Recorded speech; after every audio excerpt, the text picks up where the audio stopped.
بسم اللہ الرحمن الرحیم۔ السلام علیکم ورحمۃ اللہ وبرکاتہ۔ آج کا پیغام نوجوانوں کے لیے ہے،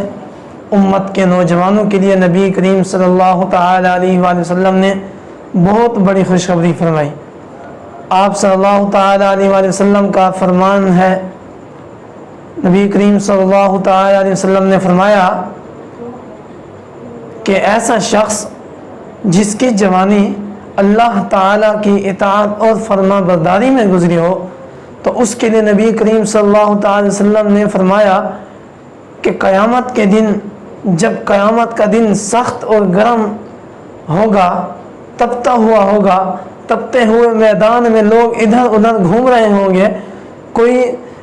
سایہ، کوئی ٹھنڈی جگہ، کوئی پانی تلاش کر رہے ہوں گے، دھوپ کی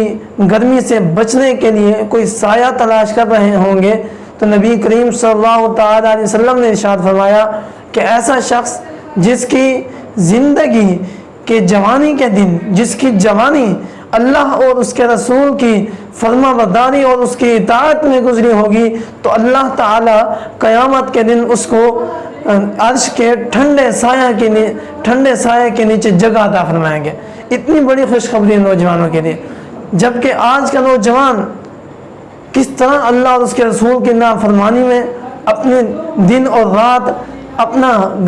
ہر گھنٹہ، ہر منٹ، ہر سیکنڈ اللہ اور اس کے رسول کی نافرمانی میں گزار رہا ہے، تو پھر آپ کیسے یہ چیز ایکسپیکٹ کر سکتے ہیں کہ قیامت کے دن اللہ تعالیٰ آپ کو جو شدت ہوگی قیامت کی، جو سورج کی شدت کی گرمی ہوگی، جو سورج کی شدت ہوگی، تو اس سے اللہ تعالیٰ آپ کو کیسے بچائے گا؟ تو محبوب صلی اللہ علیہ وسلم کے فرمان کے مطابق اس سے بچنے کا یہی طریقہ ہے کہ آپ اپنی زندگیوں کو اللہ اور اس کے رسول کی فرما برداری میں، اس کی اطاعت میں گزارنے کی طرف چلیں اور اس کی نافرمانی سے بچیں۔